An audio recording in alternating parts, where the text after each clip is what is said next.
momento de hacernos cargo de lo que somos como país. Comentarios, reflexiones. Pensamiento de ojo a oído. El fantasma de la 125, gente, lo charlamos hace un rato con Julio Ecuario y especialista exportador, gente, porque, bueno, gente, la memoriosa argentina, sí, para ser medio irónico, parece que nos lleva a repetir historias, gente. Otra vez el sector agropecuario estaría pasando por el momento como la 125 de sufrir un incremento en las retenciones que ya creo que se actualizó, recién lo charlábamos, gente. Recordemos que Macri le había sacado las retenciones al campo, dejando a cero este disparate al sector más importante de la Argentina, ¿sí? Porque gracias al campo, gente, tenemos todo, el campo es todo, gente. O sea, vos le pones a ese sector trabas, imagínate lo que es que otros sectores se desarrollen, obviamente con costos, ¿no? Con el desarrollo mismo de la economía del país, gente, porque, a ver, y cuando soy irónico, gente, lo digo como es, gente, porque ya pasamos por esto, gente. Parece mentira que, y más de un presidente que dice ser liberal, obviamente que hasta ahora creemos que es así, no sé. Gente, y como las historias suelen repetirse, les decía, se escuchan declaraciones de los integrantes de la mesa de enlace. Bueno, gente, el jefe de gabinete, Guillermo Franco, se han referido al tema diciendo que no se pueden sacar de golpe las retenciones. O sea, si algo se le sacó fue en ciertos lapsos. O sea, los del sector agropecuario señalan de que hubo medidas discrecionales de corto alcance, a lo que si en marzo las retenciones estaban en un tope más alto y luego se ha reducido el impuesto, ahora vuelve a aumentar. Eso es lo que se entiende, como lo decían en la mesa de enlace, medidas a corto plazo. Y vamos a la reflexión, gente, porque les decía, sí, de que esto ya lo hemos vivido, y pasa esto. Y voy a tratar de analizarlo con exactitud para que se entienda con claridad. El gobierno que volvió a las retenciones fue el de Alberto Fernández, que instaló ese impuesto. Cuando con Macri, obviamente, con cierta logística, instaló el impuesto, cuando le estalló la crisis, que era por un tiempo, obviamente, por un tiempo estipulado, obviamente, la devuelta, ¿sí?, de esas retenciones hasta que bajaran los efectos de la crisis, cuando estalló el desastre entre mayo y junio de 2018. Eso, por supuesto, fue lo que, bueno, llevó al expresidente Macri, dirigiéndose, pese a que Macri en ese momento tenía serios problemas de comunicación, bueno, se dirigió a los muchachos de la mesa de enlace diciéndole, miren, esto es por un tiempo, cuando se acomode la situación, baje obviamente la marea roja, ¿sí?, de lo que fue el estallido de la crisis, listo, volvemos a las retenciones cero, y eso efectivamente volvió, obviamente. Entonces, que fue cuando se tuvo que volver al organismo de préstamo, gente. Por eso comparación no hay, porque lo de Macri fue una cosa ordenada y que deparaba cierta confianza, pero ahora hay directamente una suba de retenciones que no está siendo explicada, gente. Ahora hay un aumento, ¿no?, como lo anunció el gobierno y como charlábamos con Medina hace un rato en el bloque anterior. Hay un aumento. O sea, mínimo una explicación, obviamente, ¿sí?, de por qué el aumento, obviamente, y relacionar de que si se está ordenando la situación fiscal, ¿por qué suba de retenciones, gente? La verdad, no se estaría entendiendo, gente, por qué si las cuentas se ordenan, ¿sí?, de nuevo, obviamente, está el fantasma, obviamente, no sé. Esto lo relaciono yo así, ¿no? De que si esto se debe a la falta de dólares mencionada por el gobierno, y por lo que te decía antes, habrá que esperar que alguno se digne a decir algo, gente. Es, digamos, sencillo salir a decir, miren, señores, las retenciones suben porque tenemos problemas con las reservas. Bueno, el gobierno tenía un plan, obviamente, un master plan, para, tener reservas, obviamente, que fue liberar el cepo. El cepo hace ya 3 meses, ¿sí?, que está liberado, y aún los dólares no ingresan, gente. Yo creo que lo hablamos la semana pasada, creo que con Ángel Yapur, ¿sí? De que la confianza no está obviamente siendo amiga, ¿sí? De la gente que no saca los dólares debajo del colchón, que ese era el empeño principal del gobierno para que la divisa obviamente fluya, obviamente, y así se tengan reservas. Entonces, gente, lo relaciono con eso, ese es mi criterio, por supuesto, ¿no? Habrá que esperar que alguno se digna a decir algo, porque esto, y como en su momento pasó, llevó al país a un desabastecimiento, gente, porque el campo, en señal de protesta, no producía en cantidad, porque al tener ese impuesto asfixiante, el sector se encontraría con muchas dificultades. Esto, gente, pasa, y esto no hace falta que lo diga, pero lo digo igual. Cualquier sector que esté apabullado de regulaciones, impuestos, el desarrollo va a ser en segundo plano, obviamente, lo cual el sector que produce va a estar trabajando para pagar impuestos al Estado. Entonces, gente, eso es lo que culturalmente la Argentina no logra entender, qué sé yo. Por eso es llamativo que un presidente libertario no pueda, qué sé yo, no sé. Por eso una explicación de por qué las retenciones de un monto altísimo y de estas, qué sé yo, favores, obviamente, como decían, medidas discrecionales a corto plazo, lo llamaban los productores agropecuarios. Entonces hay que ver por qué, gente, obviamente, porque así distintos productores expresaron. La presión fiscal es asfixiante, gente, ¿no? Y con eso se dice todo, gente. Ya cuando me hablas de una presión impositiva, olvídate del campo en este caso. Si querés me corro del campo este minuto y me voy al sector empresarial, a cualquier fábrica, ¿sí?, que quiera generar, producir, cubrir la demanda.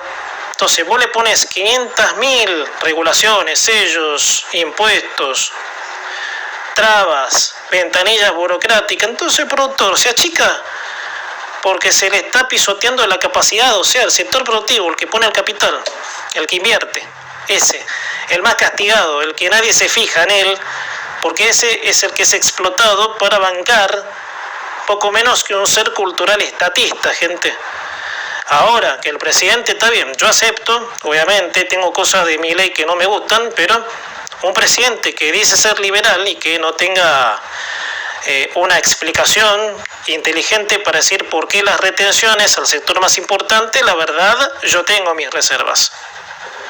Eso se dice cuando nadie se casa con nadie, obviamente, de los políticos, si nos ponemos a pensar.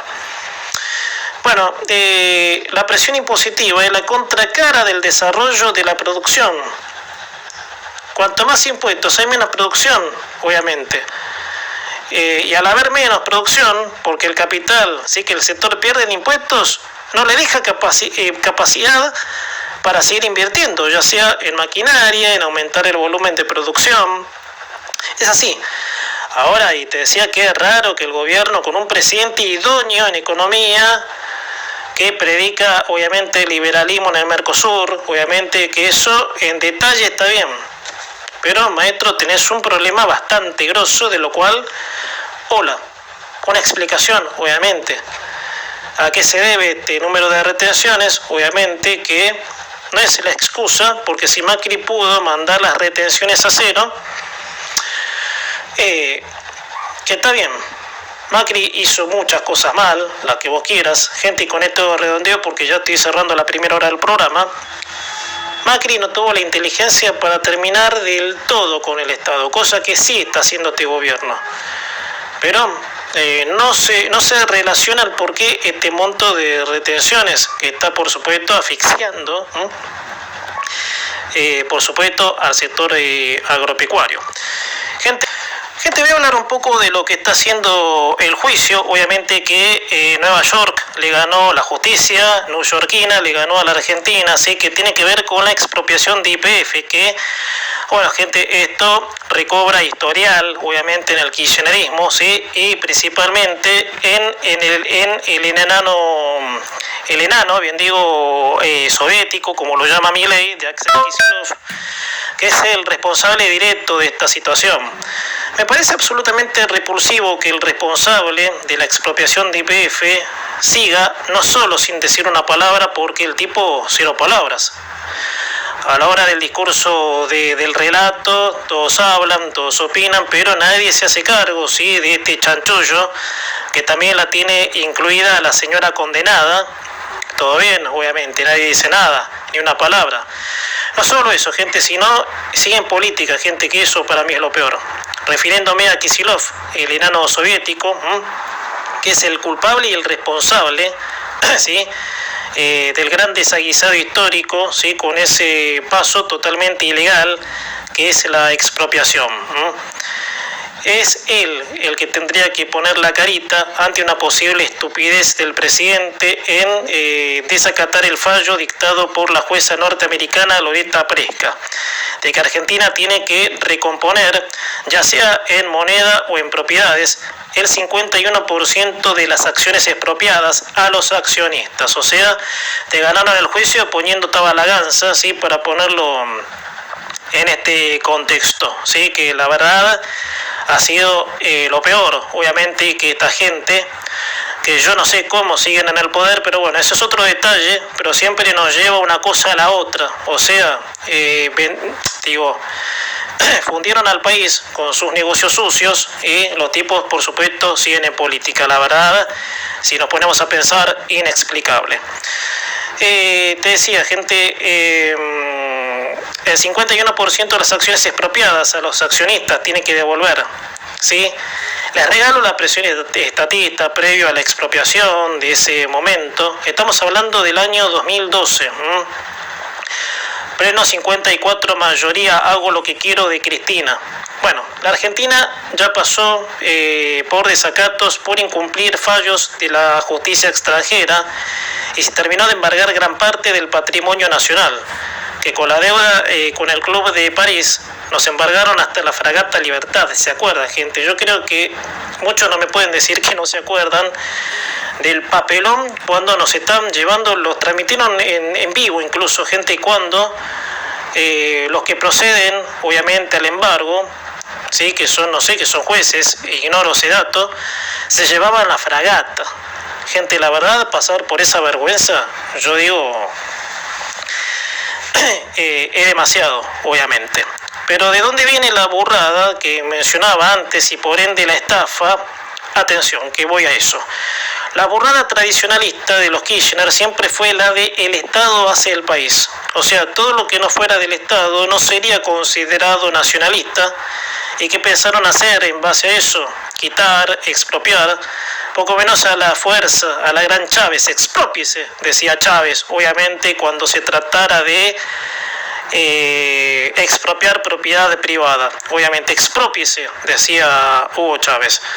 Conducta muy familiarizada con el socialismo. Y la estafa fue aberrante, ¿sí? Mejor dicho, y la estafa fue arrebatarle las acciones a esos accionistas que, en calidad de empresarios privados, triplicaron la producción de combustible, gente, y volvemos a lo mismo acá. Volvemos de uno de los problemas que la Argentina no resuelve, gente, sí, de que el Estado no hace el país. Y que ese 54% en el que se amparó la señora condenada para proceder como procedió, se creyó eso, gente. Gente común, gente privada, que les pusieron de todo, ¿sí?, para que se deshagan de las empresas, y los Kirchner agarren y dicen, ahora es mía, vos te fundiste porque yo te fundí con impuestos, con sellos, lo que fuera, bueno, la empresa ahora es mía. Esto los Kirchner ya lo tenían diseñado, gente, sí, como les decía, de cómo lo iban a hacer. No es que la señora condenada se levantó una mañana y dijo, YPF desde hoy es mía, ¿no? Y San se acabó. No. Que si por ella fuera así, gente, al dicho que las acciones son mías, listo. Ella se levanta y dice, esto es mío y mío. ¿Es mía hasta la lapicera? Sí, listo, es mía. Si ella dice que de ella, es de ella. Nadie le puede discutir eso a la señora.